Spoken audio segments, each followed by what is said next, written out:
Aksi driver ojol buang bungkusan orderan, kesal lantaran resto lama siapkan pesanan.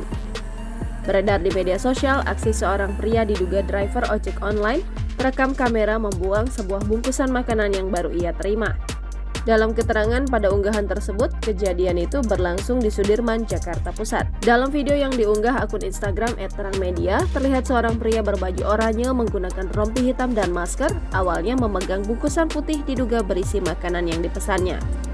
Namun, bukannya segera bergegas untuk mengantarkan pesanan ke customer, pria itu malah membuang bungkusan tersebut ke tempat sampah di hadapannya.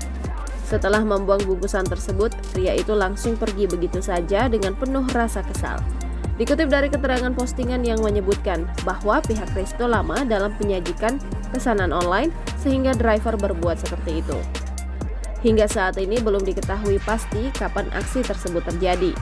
Unggahan video tersebut menuai banyak komentar dari warganet.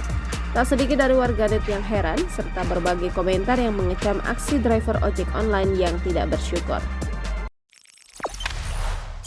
Jangan lupa subscribe, share, komen, dan like ya!